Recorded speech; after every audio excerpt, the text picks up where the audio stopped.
Hello friends, ಎಲ್ಲರೂ ಹೇಗಿದ್ದೀರಾ? ಚೆನ್ನಾಗಿದ್ದೀರಾ ಅಂದ್ಕೊಳ್ತಾ ಇದ್ದೀನಿ. ಮೊದಲನೇದಾಗಿ ಎಲ್ಲರಿಗೂ ನಮಸ್ಕಾರ. ಬನ್ನಿ, ನಾನು ಇವತ್ತು ಏನು ಹೇಳ್ಕೊಡ್ತಾ ಇದ್ದೀನಿ ಅಂತ ತಿಳಿಸ್ಕೊಡ್ತಾ ಇದ್ದೀನಿ. ಅದಕ್ಕಿಂತ ಮೊದಲು ನನ್ನ ಚಾನೆಲ್ನ ಇನ್ನೂ ಯಾರು ಸಬ್ಸ್ಕ್ರೈಬ್ ಮಾಡ್ಕೊಂಡಿಲ್ಲ ಅವರೆಲ್ಲ ಸಬ್ಸ್ಕ್ರೈಬ್ ಮಾಡ್ಕೊಳ್ಳಿ. ಹಾಗೆ ಬೆಲ್ ಬಟನ್ನ ಕ್ಲಿಕ್ ಮಾಡೋದನ್ನು ಮರಿಬೇಡಿ. ದಯವಿಟ್ಟು ಪ್ಲೀಸ್ ಲಾಸ್ಟ್ವರೆಗೂ ಈ ವಿಡಿಯೋನ ನೋಡಿ ಅಂತ ಕೇಳ್ಕೊತಾ ಇದ್ದೀನಿ. ಸರಿ, ಬನ್ನಿ, ಇವತ್ತು ನಾನು ನಿಮಗೆ ಕುಷ್ಕ ಯಾವ ಥರ ಮಾಡೋದು ಅಂತ ಅಂದ್ಬಿಟ್ಟು ತಿಳಿಸ್ಕೊಡ್ತೀನಿ. ಒಂದು ಕುಕ್ಕರ್ಗೆ ನಾನು ಎಣ್ಣೆನ ಹಾಕ್ಕೊಂಡು ಅದನ್ನು ಸ್ವಲ್ಪ ಕಾಯೋವರೆಗೂ ಬಿಟ್ಟು ಅದ್ರಿಗೆ ಒಂದು 4 ಪಲಾವ್ ಎಲೆ ಮತ್ತು ಅನಾನಸು, 4 ಏಲಕ್ಕಿ, ಚಕ್ಕೆ, ಲವಂಗ ಎಲ್ಲ ಸೇರಿಸ್ಕೊತಾ ಇದ್ದೀನಿ. ಇದನ್ನು ಸೇರಿಸ್ಕೊಂಡು ಸ್ವಲ್ಪ ಕಾದ್ಮೇಲೆ ಅದಕ್ಕೆ ಈರುಳ್ಳಿ ಸಹ ಒಂದು 2 ಕಟ್ ಮಾಡಿ ಇಟ್ಕೊಂಡು ಹಾಕ್ಕೊತಾ ಇದ್ದೀನಿ. ಅದನ್ನು ಸ್ವಲ್ಪ ಗೋಲ್ಡನ್ ಕಲರ್ ಬರೋವರೆಗೂ ಫ್ರೈ ಮಾಡ್ಕೋಬೇಕು. ಫ್ರೈ ಮಾಡ್ಕೊಂಡಿದ್ದಾದಮೇಲೆ ಅದಕ್ಕೆ ನಾವು ಕಟ್ ಮಾಡ್ಕೊಂಡಿರ್ತಕ್ಕಂತಹ ಟೊಮೆಟೊನು ಸಹ ಸೇರಿಸ್ಕೋಬೇಕು. ಅದ್ರ ಜೊತೆಗೆ ಒಂದು 4 ಮೆಣಸಿನ್ಕಾಯಿನ ಸೇರಿಸ್ಕೊಂಡು ಅದನ್ನು ಬೇಯಿಸ್ಕೋಬೇಕು.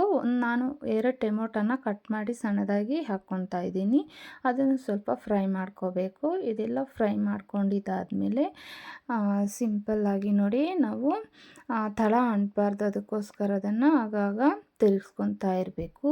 ತಿರ್ಗಿಸ್ಕೊಂಡಿದ್ದಾದಮೇಲೆ ಅದಕ್ಕೆ ನಾನು ಪುದೀನ ಸೊಪ್ಪು ಸಹ ಕಟ್ ಮಾಡಿ ನೀಟಾಗಿ ತೊಳೆದು ಹಾಕ್ಕೊತಾ ಇದ್ದೀನಿ.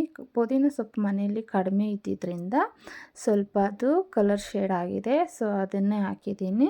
ಅದು ಸ್ವಲ್ಪ ಫ್ರೈ ಮಾಡ್ಕೋಬೇಕು. ಫ್ರೈ ಮಾಡ್ಕೊಂಡಿದ್ದ ಮೇಲೆ ಅದಕ್ಕೆ ಶುಂಠಿ ಬೆಳ್ಳುಳ್ಳಿ ಪೇಸ್ಟು ಸಹ ಸೇರಿಸ್ಕೊತಾ ಇದ್ದೀನಿ. ಇದನ್ನೆಲ್ಲ ಸೇರಿಸ್ಕೊಂಡು ಚೆನ್ನಾಗಿ ಮಿಕ್ಸ್ ಮಾಡ್ಕೋಬೇಕು. ತಳ ಅಂಟದೆ ಹಾಗೆ ನೋಡ್ಕೋಬೇಕು. ಆಗಾಗ ಅದನ್ನು ಮಿಕ್ಸ್ ಮಾಡ್ಕೊತಾ ಹೋಗಬೇಕು. ಅದಾದಮೇಲೆ ಅದಕ್ಕೆ ನಾನು ಸ್ವಲ್ಪ ಇದು ಗರಂ ಮಸಾಲ ಒಂದು 2 ಸ್ಪೂನ್ ಆಗೋಷ್ಟು ಸೇರಿಸ್ಕೊತಾ ಇದ್ದೀನಿ. ಅದ್ರ ಜೊತೆಗೆ ಸ್ವಲ್ಪ ಚಿಕನ್ ಮಸಾಲ ಸಹ ಸೇರಿಸ್ಕೊತಾ ಇದ್ದೀನಿ, ಒಂದು 2 ಸ್ಪೂನ್ ಆಗುವಷ್ಟು. ಆಮೇಲೆ ನಮಗೆ ಖಾರ ಎಷ್ಟು ಬೇಕೋ ಅಷ್ಟು ಅಚ್ಚ ಖಾರದ ಪುಡಿ ಸಹ ಸೇರಿಸ್ಕೋಬೇಕು. ಅದ್ರ ಜೊತೆಗೆ 2 ಸ್ಪೂನ್ ಆಗುವಷ್ಟು ಧನಿಯಾ ಪೌಡರ್, ಮನೆಯಲ್ಲೇ ಮಾಡಿರ್ತಕ್ಕಂಥ ಧನಿಯಾ ಪೌಡರನ್ನು ಸಹ ಸೇರಿಸ್ಕೊತಾ ಇದ್ದೀನಿ. ಇದನ್ನೆಲ್ಲ ಸೇರಿಸ್ಕೊಂಡು ನೀಟಾಗಿ ಮಿಕ್ಸ್ ಮಾಡ್ಕೋಬೇಕು. ಈಗ ನೋಡಿ, ಅದೆಲ್ಲ ತಳ ಅಂಟುಬಿಟ್ಟಿದೆ. ಅದನ್ನು ಸ್ವಲ್ಪ ನೀಟಾಗಿ ನಾವು ಮಿಕ್ಸ್ ಮಾಡ್ಕೊತಾ ಇರಬೇಕು ಆಗಾಗ.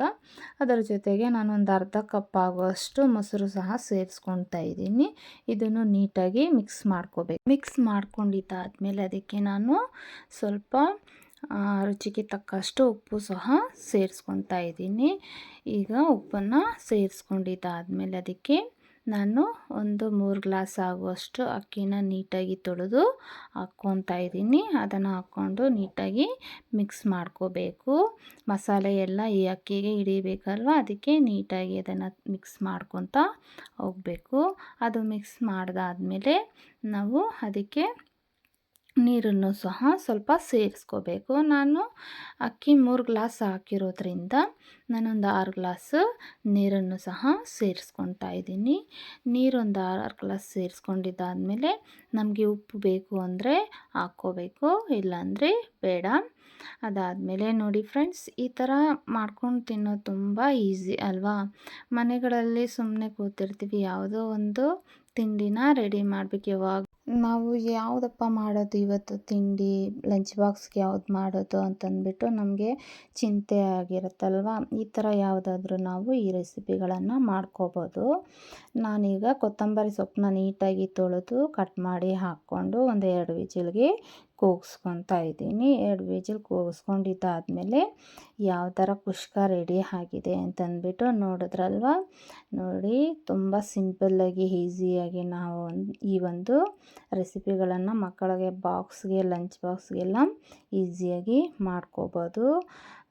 ಈ ವಿಡಿಯೋ ಏನಾದರೂ ಇಷ್ಟ ಆಗಿದ್ದಲ್ಲಿ ದಯವಿಟ್ಟು ನನ್ನ ಚಾನಲ್ನ ಸಬ್ಸ್ಕ್ರೈಬ್ ಮಾಡ್ಕೊಳ್ಳಿ. ಹಾಗೆ ಬೆಲ್ ಬಟನ್ನ ಕ್ಲಿಕ್ ಮಾಡೋದನ್ನು ಮರಿಬೇಡಿ ಫ್ರೆಂಡ್ಸ್. ಮೊಸರು ಬಜ್ಜಿ ಅಥವಾ ಕುರ್ಮ ಯಾವುದಕ್ಕಾದರೂ ನಾವು ಇದನ್ನು ಸರ್ವ್ ಮಾಡಿಕೊಂಡು ತಿನ್ಬೋದು. Thank you so much friends.